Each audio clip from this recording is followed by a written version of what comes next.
Eu vi agora há pouco um vídeo que está circulando nas redes sociais, que é uma conversa entre o Pedro Bial e o Lima Duarte. Você tem dois cancelados ali, né? Você tem por um lado o Pedro Bial, que foi cancelado tempos atrás porque falou merda sobre a Petra Costa, tentou psicologizar o filme da Petra Costa, Democracia em Vertigem, falou um monte de besteira sobre a diretora do documentário, soou bastante machista na crítica que ele fez sobre ela, e por outro lado você tem o Lima Duarte, que voltou agora a ser debatido por muita gente, porque fez um vídeo em homenagem a um amigo dele que faleceu recentemente, o Miliaccio. Ele fez um vídeo bastante emotivo, que nos comoveu bastante. Eu fiz um vídeo aqui sobre isso, comentando a fala do Lima Duarte, e muita gente disse que não ouçam esse sujeito porque ele votou no Aécio. E agora, nessa entrevista mesmo com o Pedro Bial, ele foi lá e falou um monte de merda sobre o Lula também. Então, certamente vai ser cancelado de novo por um monte de pessoas. E isso é uma coisa engraçada, né? Porque a gente tem agora essa polarização política que se dá já há alguns anos, na verdade, né? É 8 ou 80, ou está conosco, ou é inimigo, ou é aliado, ou tem que ser destruído. E muitas pessoas que criticam a polarização são as mesmas que mantêm a polarização em dia, sempre alimentando as chamas dessa divisão política que é altamente destrutiva. Porque um dos pilares democráticos também, um dos vários pilares democráticos, é a aceitação do opositor, do adversário político, como legítimo no debate político. Então, por exemplo, você pode não concordar com as pautas da direita, dos conservadores, dos liberais, ou de quem quer que seja, de qual partido seja, você pode não concordar com eles, mas você aceita, você reconhece a legitimidade deles no debate público, você reconhece a legitimidade deles no jogo democrático. Você pode não votar nessas pessoas, mas eles representam visões, ideais, pensamentos que compõem esse grande mosaico que é uma sociedade. O mundo não é composto apenas de esquerda e nem apenas de direita. O mundo é composto de pessoas com diferentes visões do mundo. E isso faz parte, como eu disse, do jogo democrático. É você reconhecer que o outro, mesmo que tenha uma visão completamente distinta da sua, também é um jogador, é um participante legítimo desse jogo. E o que a gente tem observado ao longo desses últimos anos é justamente a ruptura desse jogo democrático. É você achar que o seu opositor político não é apenas alguém com ideias diferentes, mas é um inimigo a ser destruído. Isso é muito perigoso. Isso é muito perigoso mesmo, gente. E eu não consigo ver uma saída para esse grande buraco no qual o Brasil se enfiou nos últimos anos sem um passo atrás e uma restauração desse jogo democrático. O Bolsonaro também é cria disso. O Bolsonaro é consequência dessa divisão que foi, desse abismo que foi se abrindo ao longo dos anos. Mas eu quero comentar aqui, não é isso, na verdade não é a parte que o Lima Duarte fala sobre o Lula, sobre o PT, nem que o Bial fala sobre isso. Eu quero comentar uma parte específica no qual ele fala sobre a Regina Duarte. Vou pôr para vocês aqui assistirem. Isso? A Regina caiu, hein? Se a Regina caiu, o que você acha? Você acha que é bom ou mal para ela? Eu acho que ela caiu quando entrou, né? Agora, quando ela entrou, vieram falar comigo, essa coisa aqui e tal. Eu falei assim, ela tá assim, parece, me lembrou o Chapeuzinho Vermelho. O caçador tinha sido assassinado com essa pletora de armas que andou por aí, e o Chapeuzinho perdido encontrou com o lobo. Aí se abraçaram e continuaram, vamos casar, não casou, vamos casar. Casou. Eu estava esperando o resultado do casamento. Acho que o Lobo Mal só queria comer a Chapeuzinho, não queria casar, não. Jantou ela. Jantou ela. Só que antes de entrarmos nisso, eu quero contar uma história e mandar um recado. Então, o primeiro recado é que a gente está faltando aqui menos de 25 mil pessoas para completarmos 500 mil inscritos. 500 mil de inscritos no canal. Então, se você não for assinante do canal aqui ainda, se inscreva para receber as notificações, clique no sininho, se torne um participante disso aqui para juntos pensarmos o Brasil e o mundo. Então se inscreva no canal, que em breve, eu acho que mais alguns dias aqui, a gente consegue superar a marca de 500 mil inscritos, que é surpreendente. Para mim é surpreendente isso mesmo. Então esse é o primeiro recado. A história que eu quero contar para vocês tem a ver com o Lima Duarte, na verdade, né? Porque me comove muito ouvir ele falando. Primeiro porque ele é um grande contador de histórias, você para ouvir, você pode ficar horas ouvindo ele falando, porque é alguém que tem realmente esse dom, o dom da fala, né? O dom de comunicar as coisas. E o treinamento, obviamente, né? É um ator. Então alguém que treinou para fazer isso, alguém que treinou para ter essa desenvoltura ao contar histórias, ao cativar quem o assiste. Eu adoraria ter essa competência. Eu adoraria poder vir aqui e envolver vocês com essas histórias, coisas que eu não sei fazer. Pra ser bem sincero, eu não sei fazer isso. Eu sinto que eu faço isso na literatura. A literatura, sim, é o espaço no qual eu posso usar aquilo que eu pesquisei, aquilo que eu estudei para contar histórias, mas diante da câmera não é muito o meu espaço. Mas eu admiro muito quem consegue fazer isso. Por exemplo, ele tem um talento ali de contar causos, né, de relembrar histórias do passado. Ele fala sobre a TV Tupi, sobre o Chateaubriand, então ele vai contando essas histórias, envolvendo uma história na outra. Quando ele foi pego pela polícia, foi levado para o DOPS para ser interrogado, ou seja, ele vai contando essas histórias e envolve. Isso realmente uma capacidade, uma habilidade de fazer isso que é fascinante. É o tipo de pessoa que você pode parar e ouvir por horas. E ele me lembra muito aqueles prosadores do interior, né? É família do interior, do Paraná, e sempre tem um tio lá, um parente que tem esse talento, né? Esse dom de contar histórias, de contar causos. Há uma tradição no Brasil de contar causos, né? Se você ler os grandes autores brasileiros, por exemplo, Guimarães Rosa é um deles, e eles mencionam Guimarães Rosa nessa entrevista, é um grande contador de causos. As histórias que ele vai entrelaçando nos seus livros, né, em Sagarana, em Grande Sertão Veredas, ou seja, você tem grandes prosadores no Brasil, grandes contadores de história. Então, a primeira coisa.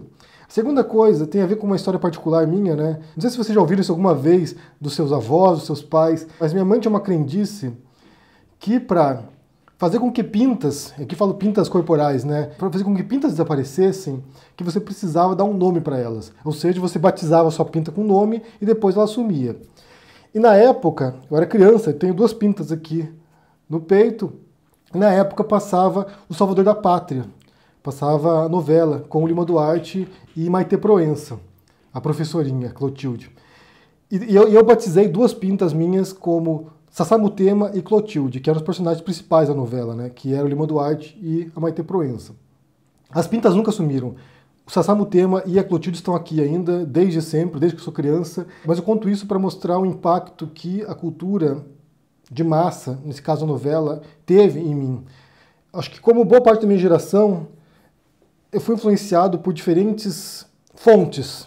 Uma delas era a novela. Eu assistia muita novela, adorava assistir novela no Brasil quando eu morava aí, acompanhava de fato, e não tenho a menor vergonha de falar isso porque sempre acompanhei as histórias, sempre achei fascinante esses escritores de novela, os dramaturgos que escrevem 500 episódios de uma novela, a capacidade que eles têm de manter a pessoa entretida durante tanto tempo, tantos meses assim de uma novela. Isso também é outro talento fascinante que é difícil conceber. Um teledramaturgo como Manuel Carlos, por exemplo, ou Benedito Rui Barbosa, que escreviam novelas épicas, gigantescas, intermináveis.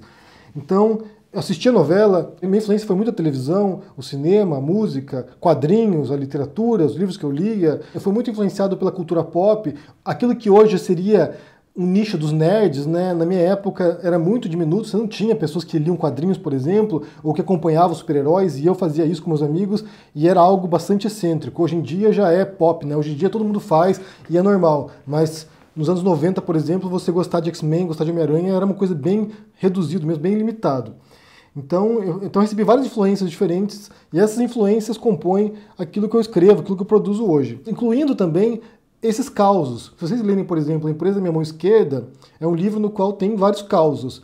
Algumas histórias inspiradas nesse estilo narrativo, como você vê, por exemplo, no Lima Duarte ou como você vê no Seu Tio do Interior. Então essa influência é muito forte em mim. E por isso que me comove muito ver o Lima Duarte, porque isso me traz à memória vários personagens que ele fez, várias novelas que eu assisti com ele, por exemplo, e que realmente me emocionavam. A cena, por exemplo, do Salvador da Pátria, com o Samutema soltando o passarinho lá, junto com a Clotilde, aquela cena é antológica da televisão brasileira, e sempre que eu vejo, me comove bastante. E aqui você vê, nesse momento, algumas lendas da televisão brasileira, né? Por exemplo, Lima Duarte, Regina Duarte, essas pessoas que compuseram o nosso imaginário ao longo das últimas décadas, voltando ao debate público, e no caso da Regina Duarte, destruindo sua carreira, como a gente falou recentemente aqui. Ela vai lá, aceita entrar no governo Bolsonaro, na Secretaria da Cultura, sabíamos que ia dar errado, sabíamos que ia dar ruim.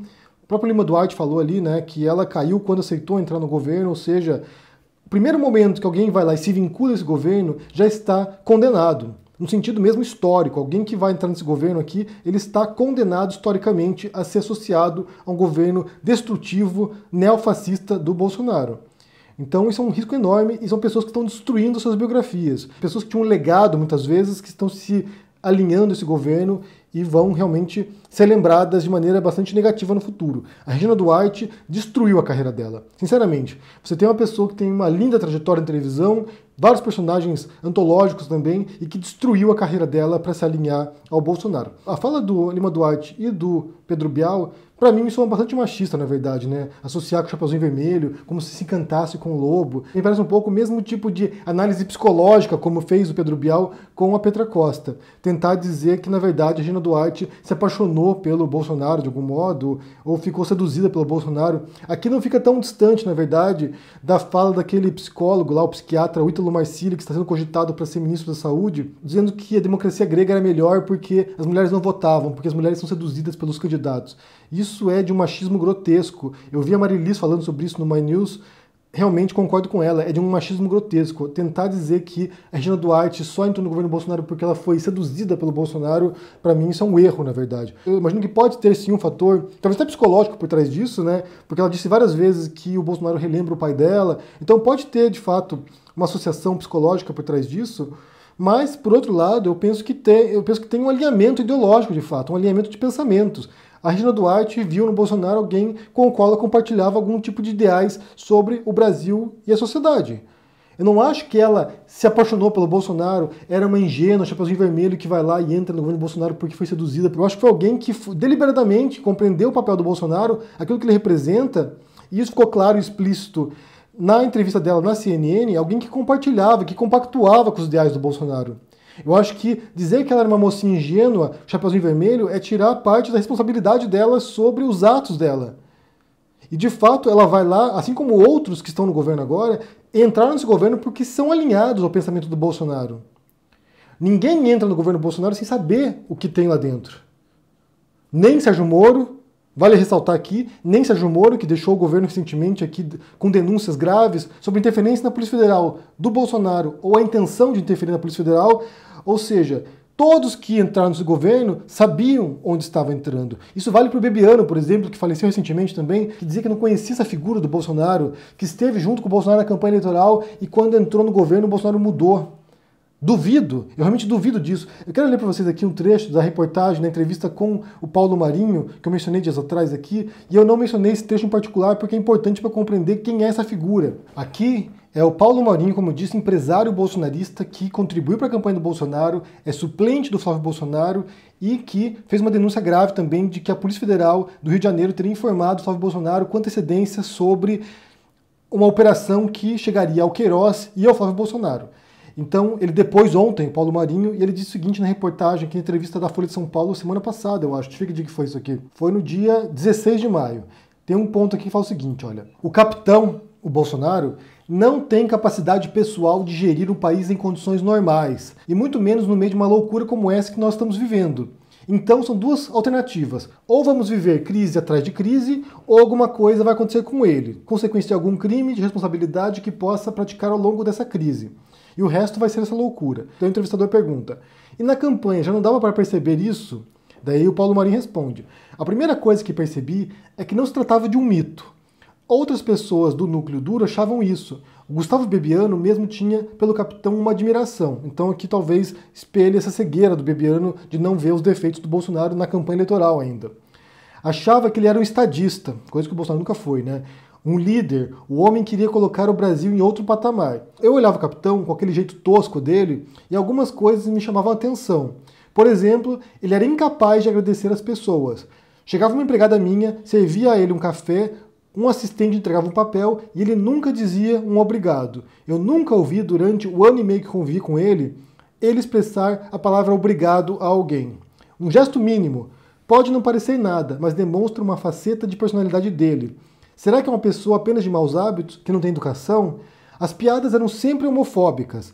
Os asseclas riam, mas elas não tinham nenhuma graça. E no final, ele realmente despreza o ser feminino. Tratava as mulheres como um ser inferior. Não tinha uma mulher na campanha dele. Nunca houve. A única, à distância, foi a Joyce Hasselman, que ficava em São Paulo. Não tinha mulher na campanha dele, só homem. Ele gostava mesmo era de conversar com os seguranças dele, policiais militares, batedores. Ele se sentia em casa, ficava horas conversando, contando piada. Ou seja, você tem aqui um retrato feito por um empresário que agora se volta contra o governo Bolsonaro, que revela informações complicadíssimas sobre o filho do Bolsonaro, sobre Queiroz, sobre a Polícia Federal, sobre os vínculos entre essa família e milicianos e também essa potencial influência política na Polícia Federal para proteger os filhos do Bolsonaro. Ou seja, ele conta aqui, ele retrata um personagem que é o tosco que a gente já imagina, na verdade. Uma pessoa incapaz de sentimento, uma pessoa homofóbica, como ele diz aqui, com piadas homofóbicas o tempo todo, que ele fazia também na televisão.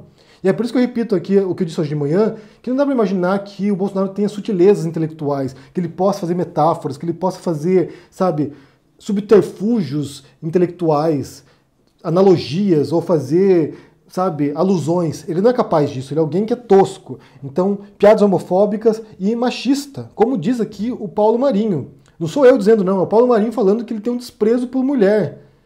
Então você tem um governo que enfeixa esse conjunto de retrocessos, de preconceitos, de discriminação, e quem entra nesse governo, de certo modo, compactua com isso.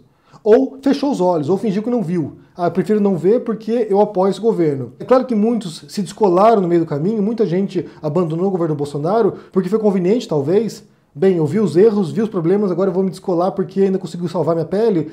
Mas, por outro lado, quem ainda está apoiando o Bolsonaro e quem está entrando no governo agora, compactua com valores desse tipo, desse naipe. Então eu não vejo a Regina Duarte como alguém inocente que vai lá, foi enganada pelo lobo mau. Não, não foi enganada pelo lobo mau. Ela foi intencionalmente, sabendo onde estava se metendo. E foi fritada pelo Bolsonaro. Ou seja, nessa leitura do Lima Duarte e do Pedro Bial, para mim é totalmente equivocada, na verdade. Eles leram errado o cenário aqui e tentaram talvez amenizar esse vínculo da Regina Duarte com o governo. Mas mesmo assim, vale assistir essa entrevista do Bial com o Lima Duarte, porque, como eu disse, o Lima Duarte é alguém que sabe conversar, alguém que sabe te envolver na conversa e conta as histórias do passado, conta um pouco a história da televisão no Brasil, e isso é muito fascinante. São pessoas, como eu disse, que são da era de ouro da televisão brasileira, pessoas que, quando partirem, vão deixar muita saudade e grandes obras da televisão. Eu quero saber o que vocês pensam sobre isso, primeiro sobre essa entrevista do Pedro Bial com o Lima Duarte, se vocês assistiram, o que vocês viram ali, observaram de interessante, sobre essa fala do Lima Duarte, de que a Regina Duarte era como Chapeuzinho Vermelho, sendo seduzida pelo lobo mau, no caso o Bolsonaro nesse sentido, se ela foi enganada, se ela foi ingênua a entrar no governo Bolsonaro, eu acho que não, e também sobre essa fala aqui do Paulo Marinho, que eu não li para vocês outra vez, mas estou agora voltando para ler, sobre o comportamento do Bolsonaro antes, na campanha eleitoral ainda, como as pessoas percebiam que ele era machista, que ele era homofóbico, e fingiam que não viam ou compactuavam com ele. Deixa aqui no comentário o que você pensa, deixa o joinha, assine o canal, a gente não apoia, e a gente se vê por aí. Abraço e até mais. Tchau!